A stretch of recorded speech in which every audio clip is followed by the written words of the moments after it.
My sister-in-law wanted my bonus check for her dream vacation. When I refused, she mocked my job in front of my parents, saying, "She only makes that much because of pity." I left speechless and ashamed. The very next morning, I gave her a wake-up call she'll never forget. "Remember when you said I was replaceable? Come on, Ava," she said, laughing in that condescending way. "You wouldn't even have that job if they weren't trying to look inclusive. It's a pity." My hands were still holding my coffee mug, but my throat closed up. I looked over at my brother, hoping he'd say something. He didn't. I just sat there, humiliated, trying not to cry in front of my parents. The next morning, I reminded her exactly who she was dealing with. "I'm not usually the type to post stuff online, especially not family drama, but I've read a lot of your stories over the past few years, and I figured if there's any group that would understand what this felt like, it's the people here. This isn't about revenge. It's about finally being fed up with being treated like I'm less exciting, less important, less worthy, because I don't live loudly or flashily. I'm Ava. I'm 42. I've worked in data analytics since I graduated from Drake University in Des Moines. I've stayed in the same company almost my entire adult life, not because I lack ambition, but because it's a solid job with growth, a team I like, and stability I value. I worked my way up from the entry-level support position to leading a team that oversees the company's operations data. I'm good at it. I don't post about it online. I don't glamorize it. But I do it well. I'm single by choice. I've dated, sure, but I never really had the urge to build a traditional family life. I bought my aunt's old house after she passed, fixed it up myself over the years, and have kept a pretty quiet existence. My parents live about 20 minutes away. We're close. I check in on them, help them around the house, and I've always been considered the reliable one in the family. Then there's my younger brother, Wes. He's 7 years younger than me and, for most of our lives, we were close. He was the dreamer, the one who wanted to be a musician, the one with bright ideas and little plans. But after college, he met Dana, and things started changing. Dana is, how do I put this? The kind of person who lives life like a constant photo shoot. She's 35 and calls herself a lifestyle creator. She posts about her skincare routines, manifestation, and finding joy through aesthetic alignment. They live in a large home in Johnston, Iowa, just north of Des Moines. It's beautiful, and I don't mean to sound bitter, but I also know for a fact that it's well beyond their actual financial means. Dana always speaks loudly. Always has somewhere more exciting to be. Always manages to talk about how busy she is, even when it seems like all she's doing is taking photos of brunch. Over the years, I've smiled through a lot. I've let the jabs slide. I've listened to her talk down to me about my job, my lack of dating life, my dull house. I didn't want to create waves. Wes loves her, and I love him. But there's a point where keeping the peace becomes burying your dignity. This all came to a head earlier this year, January. We were all at my parents' house for post-holiday dinner. A quiet, cozy kind of evening. Mom had made her beef stew, the same one she's been perfecting for 30 years. The 6 of us, me, my parents, Wes, Dana, and my niece who was in another room playing on her tablet, were sitting around the table after dessert, sipping coffee and catching up. My dad asked me what I had planned for the year. I mentioned that I'd finally gotten my year-end bonus. I wasn't bragging, just answering the question. It was a good year, I said. We wrapped up a major project I'd been leading, and it actually saved the company a lot of money. So they gave me a pretty big bonus. Dana perked up. Like physically leaned forward, eyes gleaming. Oh? How much? I hesitated. 22. She blinked. 1,000? I nodded. Yeah. She just nodded, slowly. Didn't say much else. Until later. We were clearing dishes when she sidled up to me in the kitchen. That bonus, she started, all sweetness and wide eyes. So exciting. Listen, Wes and I have been talking about doing a trip. Bali. Just to reset, you know? We've both been working so hard. I nodded politely. But, we're a little tight. You know how things have been, the furnace went out, and with my brand launching. Anyway, it's been tough. But this vacation, it's my dream. And I thought, maybe you'd want to help. I thought she was joking. She wasn't. Help how? I mean, just a loan. Or even just a few thousand. I mean, you don't really need a new kitchen, right? It works fine. You barely even have guests. I figured you'd understand. Girl to girl. I was so stunned I just stared at her. Then I said, calmly, Dana, I'm sorry, but I've worked really hard for that bonus. I've already planned what I'm doing with it. She didn't smile this time. Her face dropped. Oh. Okay. I guess you need the money more than I do. That was that. Or so I thought. Until later that night. We were all in the living room. My mom was asking Dana how her social media stuff was going, and that's when Dana decided to answer with a dig. She looked at me, smiled, then said, honestly, I wish I had it as easy as Ava. I mean, her company only keeps her around out of pity. She's been there forever. She's just comfortable. Silence. She laughed after she said it. Like it was a joke. But it wasn't. I looked around. My dad blinked. My mom frowned. Wes didn't say anything. He didn't defend me. He didn't even look surprised. I felt like I'd been slapped. I stood up, walked into the kitchen, and just stood there for a moment trying to hold it together. I didn't cry. I didn't yell. I just stood. Coffee mug in hand, heartbeat thudding in my ears. That night, I went home and sat up in my pajamas with my laptop in my lap. I thought about all the times I let this woman talk down to me. All the times Wes let her. I thought about the countless dinners, holidays, and get-togethers I'd sat through, being spoken to like I was a footnote. And I decided I was done. I'm not someone who gets angry easily. I'm not impulsive. If anything, I overthink. I give people the benefit of the doubt, sometimes too much. But something in me snapped that night. Not in a wild, throw your phone kind of way. No. It was quieter. More final. I made a fresh cup of tea, grabbed an old yellow legal pad from the drawer, and started writing things down. Dates. Events. Details. And then I opened a folder on my computer I hadn't touched in years, one that I'd created back when Dana had first approached me asking for help figuring out their finances. It was maybe 2 years ago. She'd emailed me out of the blue asking if I could help her track their monthly expenses. She said, I know you're good with boring money stuff. I'd agreed, hoping maybe it would help them get on a better path. She'd sent me a spreadsheet. Not just a basic one either. It was extensive, outlined with their income, expenses, subscriptions, debts. I remember staring at it and thinking, they are drowning. That file had sat untouched in my archives until that night. I reopened it. Then I opened her Instagram page. Then her old GoFundMe campaign. I started clicking through everything. Dana had run at least 3 fundraisers in the past 18 months. Each time, the reason was different: unexpected vet bills, emergency home repairs, a mysterious health issue that needed out-of-network specialists. Each one raised between $2,000 and $5,000. And right around each fundraiser? You guessed it, vacations. Spa weekends. Brand retreats that involved flights and hotel rooms. And the kicker? She always geotagged her posts. I wasn't looking to destroy her.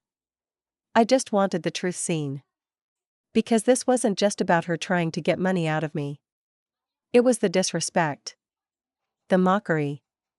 The way she made me feel small in front of my own family, like I was some corporate charity case.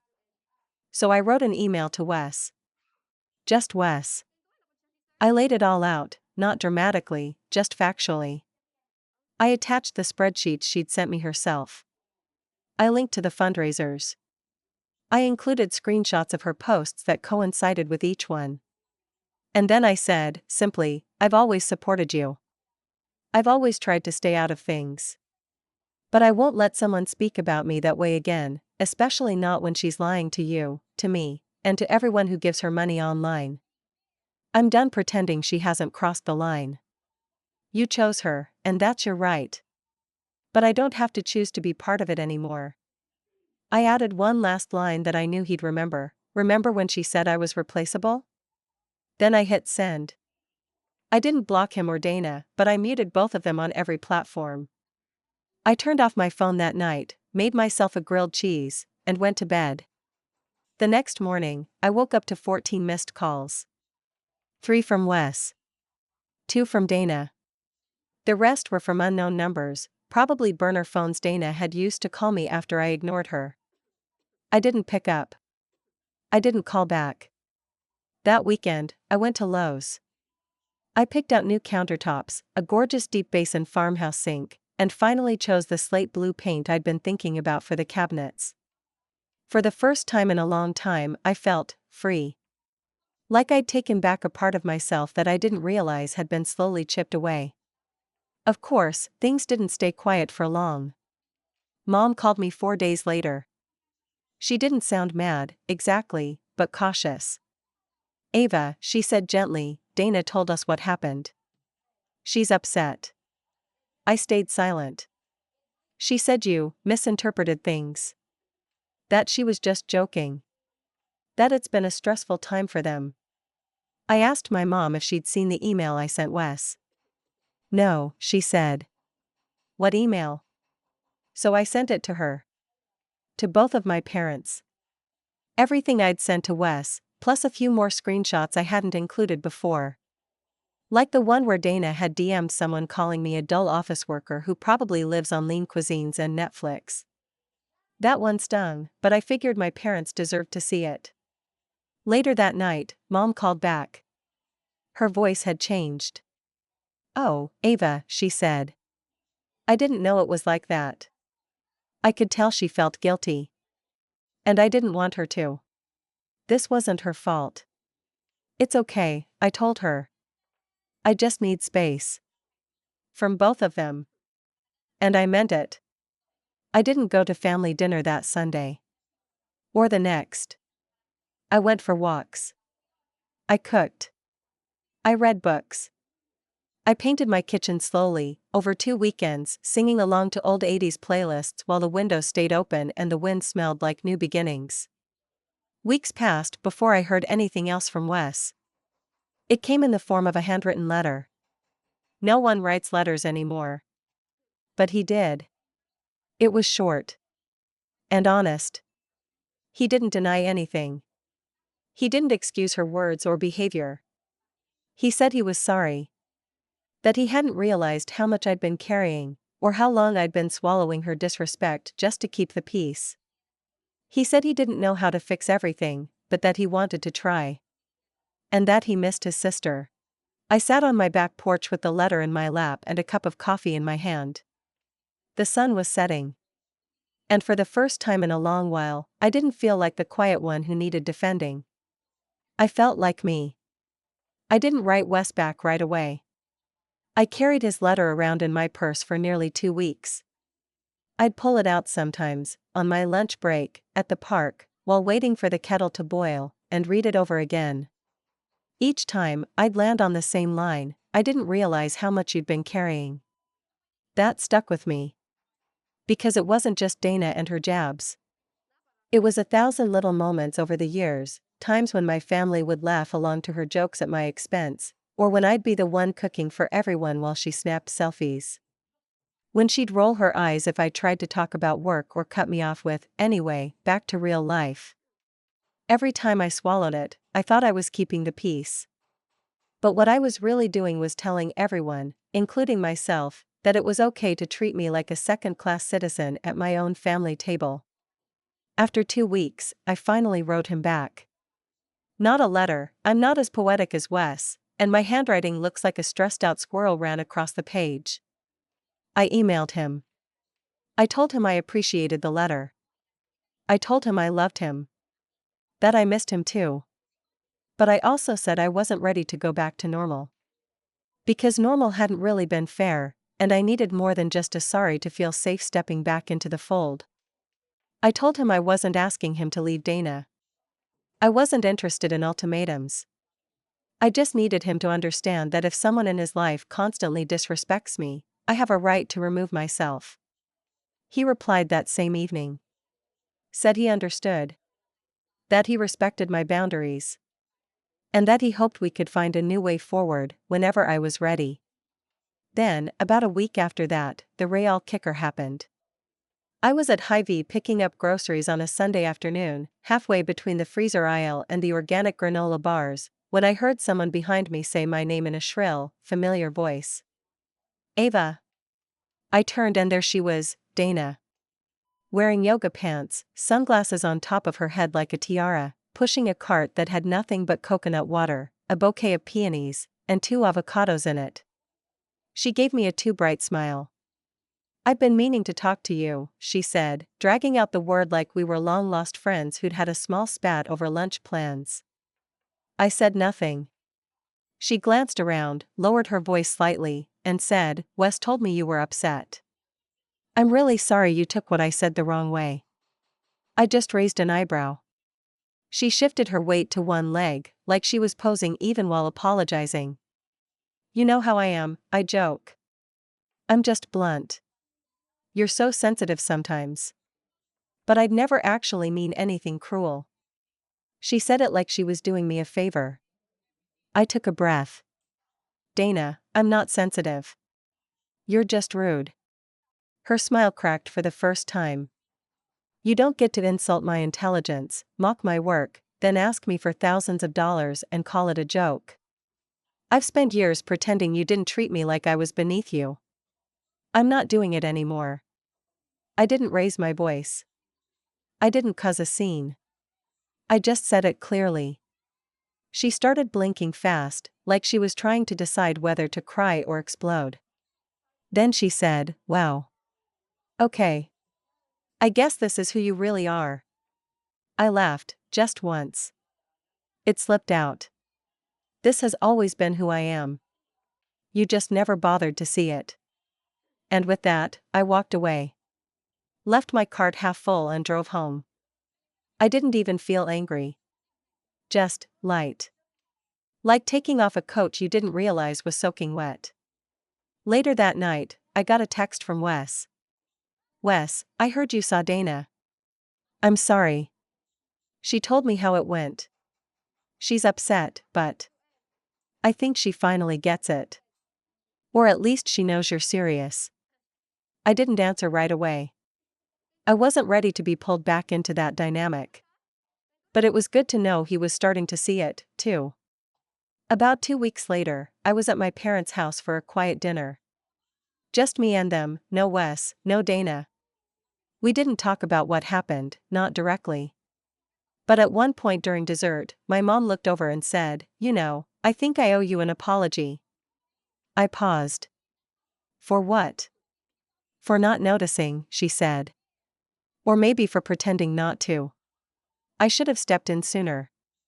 Should have told her to stop when she made those comments. But I just wanted everyone to get along. I nodded. I know. Me too. And then she added something I hadn't expected. Your father and I talked. We're not inviting them to dinner for a while. Not until we know things are different. We want to see you. And we don't want you to feel like you have to be invisible to come home. It caught me off guard. I didn't cry, but only because I'd run out of tears weeks ago. I just smiled. A real one this time. After that, the silence stretched. Not in a bad way. In the way it does when something's settled. When the storm has passed, and you're just sitting with the hum of the fridge and the clink of spoons and mugs. And even though nothing was fixed yet, for the first time in a long time, I felt like I was sitting at a table where I belonged. A few weeks passed. life, as it always does, continued. Work picked up again, another quarter-end push, more meetings, some late nights. I threw myself into it willingly. It felt good to be surrounded by people who didn't judge me by how many followers I had or whether I used the word aesthetic as a noun. Just people who respected me for the work I did, and nothing more. Every now and then, I'd get updates about Wes and Dana through my parents, although they were careful to tread lightly. Wes had apparently started picking up some freelance IT work on the side. Dana was still running her social media accounts, but things seemed quieter. Fewer posts. Less performative happiness. I didn't follow her anymore, but I saw a screenshot once when one of my coworkers showed me a cringe thread on Facebook about influencers pretending to have luxury lives. Dana was right there, posing barefoot on the edge of a rooftop infinity pool, captioned with something like manifesting peace and prosperity for all women this spring. Herb person in lotus position female sign sparkles. I didn't feel anger. Just distance. She was a character in a different book now. In early March, my dad had a minor surgery, nothing serious, but enough that I went over to their place every day for a week to help out while he recovered.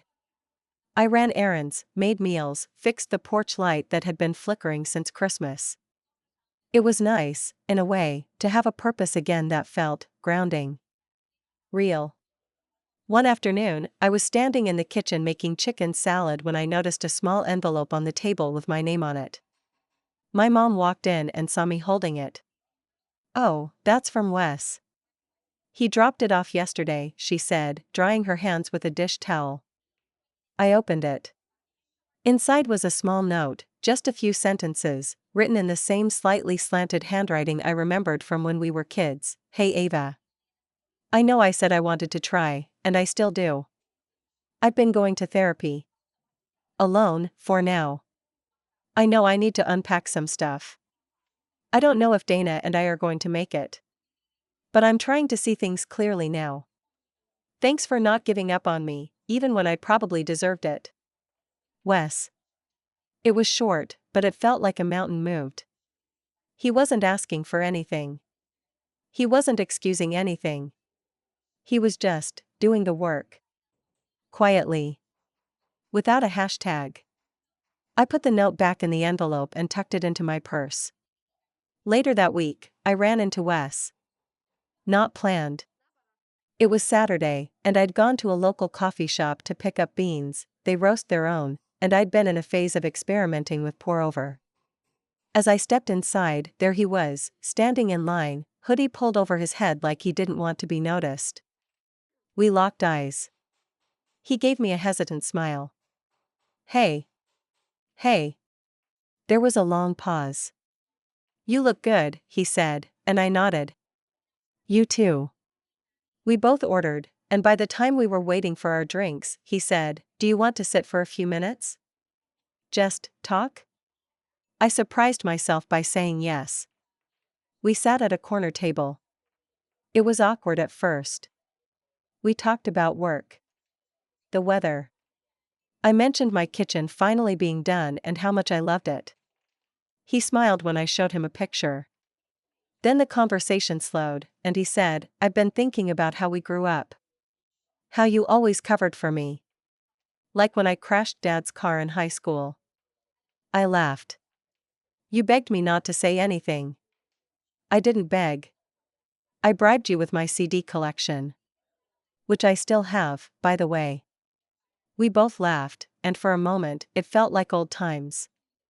Then he got quiet again. Looked down at his hands. "I didn't defend you," he said. When she said those things, I sat there and let it happen. I hate that about myself. That I froze. I didn't jump in to comfort him. I let the silence hold. "Sometimes it's not about freezing," I said eventually. "It's about who we're afraid to disappoint. And you weren't afraid of disappointing me." He nodded slowly. "I'm not proud of that. You're here now." He looked up at me, and for the first time I saw real remorse. Not performative guilt. Not the guilt that wants a quick fix. But the kind that actually sits with you. Before we left, he said, I don't know where Dana and I are heading. I know she's not your favorite person. I raised an eyebrow. Okay, he laughed. But I need to figure out what I want in a partner. What I want in a life. And I've been building mine around someone else's dream. That's a hard realization, I said. But it's a good one. He hugged me before we left. A real, firm, full-body hug. Like he meant it. I didn't cry, but I did sit in my car afterward for a few minutes, just breathing. That night, I texted him for the first time in months. Thanks for the coffee. I'm glad we talked. He replied immediately. Wes, me too. Let's not wait another decade. A few more months passed. Spring rolled in slow and damp, as it always does in Iowa. The snow melted, and the robins returned. My tulips bloomed early that year, flashes of deep red and yellow that felt like small victories, poking defiantly out of the cold earth. By then, things had mostly settled. I saw Wes every couple of weeks, usually for coffee or a walk around Gray's Lake. Our conversations were lighter, easier. He told me he was still going to therapy. That he and Dana were working through some stuff, which I took to mean they were circling the inevitable. I didn't pry. He didn't offer more. We were rebuilding slowly, and I wasn't going to rush it. Then, in late May, something unexpected happened. I got a call from a woman named Claire who ran a small consulting firm in town. I'd met her briefly at a local conference 2 years earlier. She'd been impressed with the presentation I gave and had kept my card. Now, she was offering me a short-term contract to help her firm set up a new analytics infrastructure for a nonprofit health system in Minnesota. It wasn't just a good opportunity, it was the kind of opportunity one never thought I'd get. A contract position with flexible hours, twice the pay I made at my day job, and a chance to build something from the ground up. After a few days of thinking, I gave my notice. It was a bittersweet departure. My company had been good to me in a lot of ways. But I knew it was time. Time to stop being the quiet workhorse. Time to be my own engine. Word spread quickly. My coworkers threw me a little going-away party, and the HR team gave me a glowing letter of recommendation. But the biggest surprise came 2 days before my last day, when I walked out of the break room and found my director, my very reserved, not usually emotional boss, waiting at my desk. She handed me an envelope. Inside was a handwritten card. Ava, I've worked with many people in my career. But few have your integrity, insight, and heart. You've made this place better, quietly, consistently, and without ever demanding attention for it. You are not just irreplaceable, you're unforgettable. We'll miss you. There was a gift card tucked inside for $500 to a home decor store I loved. I cried in the parking lot. It wasn't about the money. It was that someone saw me. Really saw me. That weekend, my parents insisted on taking me out to celebrate. We went to a little Italian place we'd loved since I was a kid. Pasta served in bowls the size of birdbaths, garlic bread that left you happy and ruined at the same time. It was just the three of us. Halfway through the meal, Wes walked in. He hadn't planned to join. Or maybe he had, and just didn't tell anyone. He came over, kissed Mom on the cheek, and said, "Hope there's room for one more." He had that boyish look again, the one from before all the chaos. We ordered wine. Laughed. Talked about memories. There was a warmth at the table I hadn't felt in a long time. Near the end, my mom clinked her glass and said, to Ava, who always kept her head up, even when we didn't deserve her grace. Everyone raised a glass. And then, as the plates were being cleared, Wes said quietly, "Dana and I separated last week." No one said anything for a moment. He went on, "We tried. But the more honest I got with myself, the more I realized we weren't building a life. We were curating one." That line stayed with me. He looked at me and added, "I should have seen it sooner. I should have stood up for you. I'm sorry it took this long to do the right thing." I nodded. "Thank you. We didn't toast to that. We didn't need to. Some things are too real to raise a glass for. But the real poetic ending? That came 3 weeks later. I was in the middle of setting up my new home office, buying a desk, hanging up art I'd been saving for years, when I got a DM on LinkedIn. From someone named Cheryl. Cheryl was a brand partnership manager for a beauty and wellness company Dana had just signed with. Apparently, Dana had listed me as a business reference, likely thinking I'd either ignore it or say something vague and nice.